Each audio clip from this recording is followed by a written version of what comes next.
Hello everyone and welcome to our channel MedStudy. Today in this video we are going to see about pediatric history taking. So let's get started. It is one of the important aspect in practical pediatrics, and while taking pediatric history we have to go through following proforma like personal profile, chief complaints, history of presenting illness, past history, personal history, family history, birth history, immunization history, developmental history, dietary history, and socioeconomic status. The above mentioned points, which are birth history, immunization history, developmental history, dietary history, and socioeconomic status, are specific to pediatric history taking and can be remembered as BIDS. Now, coming to personal profile, it has to be written or expressed in a form of paragraph. Let's say a 9-year-old male child, son of Miss XYZ, residing at some XYZ place, born of consanguineous marriage, birth order of 2, informant being mother who is reliable, and came to hospital with chief complaints of, let's say, abdominal pain. Now coming to consanguinity. There is high risk of autosomal recessive disorder in consanguineous marriages. Degree of consanguinity can be classified as first degree, where parents and children are sibling; in second degree, where the uncle, aunt, and nephew, niece; and the third degree, where there is first cousin. Now, most common is third degree consanguinity in India. Third degree consanguinity has a risk of 6% increased risk of birth defects, and this risk increases in second degree and first degree consanguinity. Now coming to criteria of reliable informant. He or she must be blood relative, he or she must be staying with the child, he or she must be literate, and he or she must be an adult. Now coming to birth order. Birth order indicates maternal age. One can also inquire for disease in the siblings.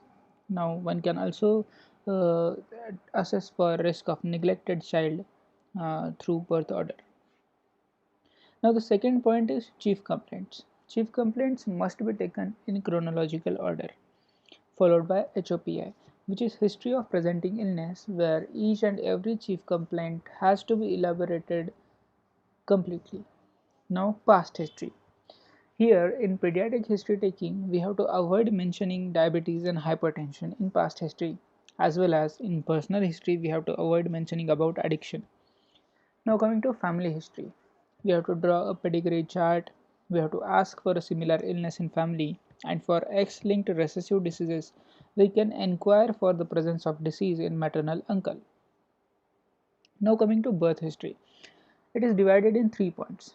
First is antenatal, where the woman was registered or not, whether calcium, iron, folic acid, and tetanus toxoid vaccine were received or not.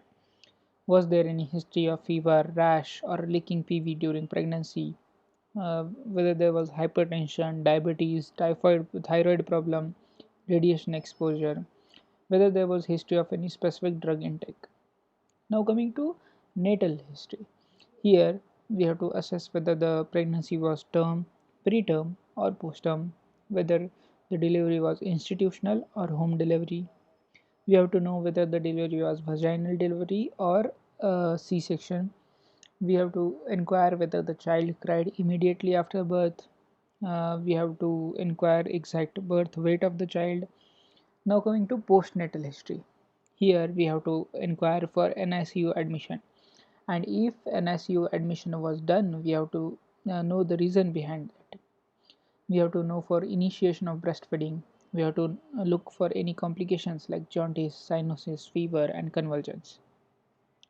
Now coming to immunization history, you have to ask for immunization card, birth vaccines if they were taken or not as per national immunization schedule.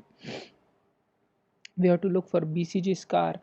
We have to look if any special type of vaccine was taken. We have to look for most recent vaccine taken. Now this is a national immunization schedule of year 2016 in India, where the birth vaccines are BCG, OPV0, and hepatitis B. At 6 weeks we give OPV1, Penta 1 and Rota 1. At 10 weeks we give OPV 2, Penta 2 and Rota 2. At 14 weeks we give OPV 3, IPV, Penta 3 and Rota 3. At 9 months we give measles first dose and vitamin A. At 16 to 24 months we give DPT booster, OPV booster, measles second dose, vitamin A and Japanese encephalitis. At 5 to 6 years we give DPT booster second.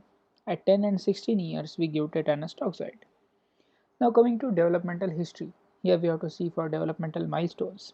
Developmental quotient, which is the average age at attainment upon observed age at attainment multiplied by 100.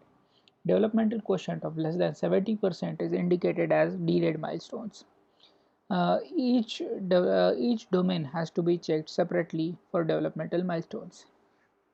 Now this is the image showing various developmental milestones, and they can be classified as gross motor, fine motor, social and language.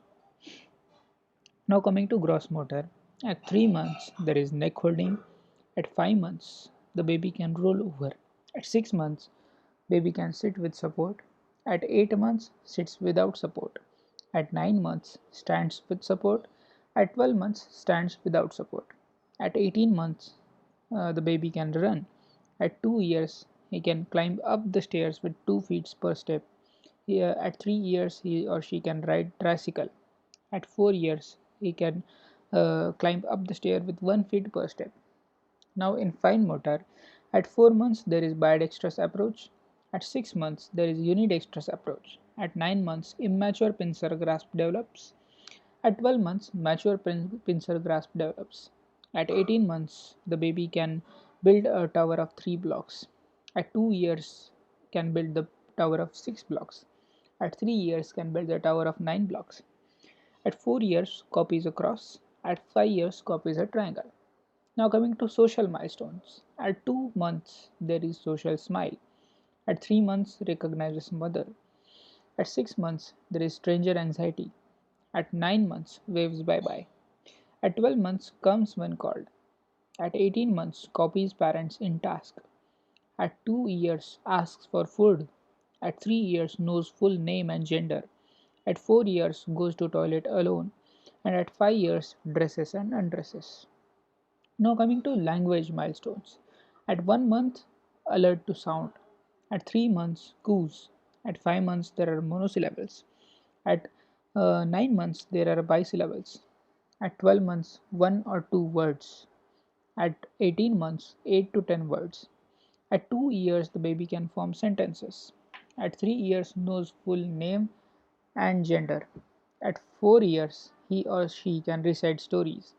At 5 years, asks meaning of the words. Now coming to dietary history. We have to inquire whether breastfed or top fed. If breastfed, we have to know for duration, frequency, and whether the breastfeeding was done on demand or not. We have to inquire whether he or she was exclusively breastfed or not. If top fed, then we have to know behind the reason. We have to know whether it was cow's milk or formula fed, and we have to know what dilution was used. Now coming to weaning, we have to inquire for the age of weaning and type of food used. For older children, we have to make a chart of calories and protein intake. Now, breastfeeding should be initiated within 30 minutes of vaginal delivery and within 4 hours of LSCS, that is C-section. Exclusive breastfeeding up to 6 months. Exclusive means nothing apart from breast milk. Ideally, breastfeeding should be continued for 2 years. Now coming to differences between foremilk and hindmilk. Foremilk is first to be ejected while hindmilk is ejected towards the end. Foremilk is watery while hindmilk is thick. Foremilk quenches the thirst of the baby while hindmilk provides satiety. Foremilk is rich in protein, sugar, vitamins and minerals while hindmilk is rich in fats. Now coming to energy content of milk as per the types of milk.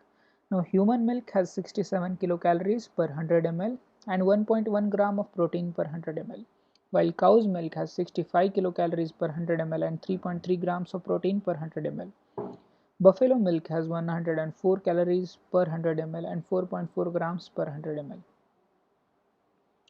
Now, commonly used winning foods in India are smashed potatoes, khichdi, smashed banana in milk, mashed roti in thick dal.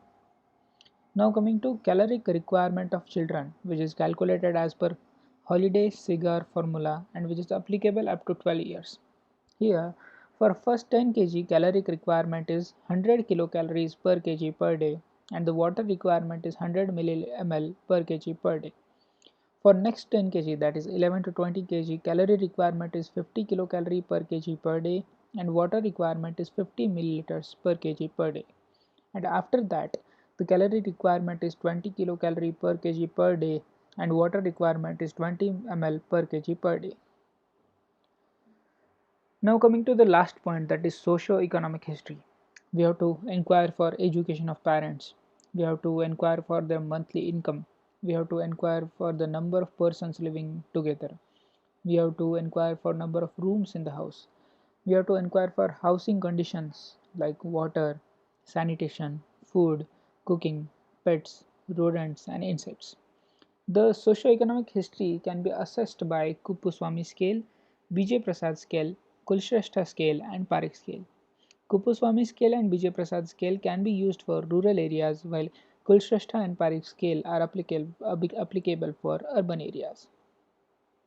Now, Kuppuswamy scale considers three criteria where education gives a maximum of 7 points, occupation gives a maximum of 10 points, and income of family gives a maximum of 12 points. And coming to Vijay Prasad scale, this is the scale as per 2019 criteria.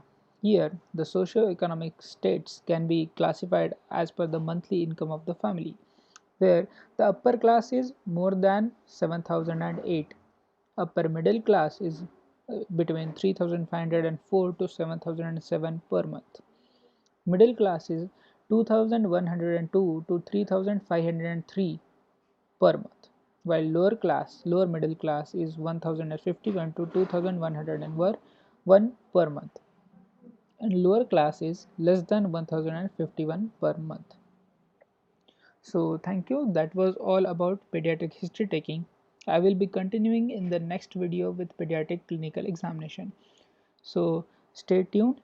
Please do like, share and subscribe to our channel. Don't forget to press the bell icon so that you will never miss an update. You can reach out to me through the comments as well as through the given email ID. I will try to reach out to you or respond to you as soon as possible. Thank you. Happy studying.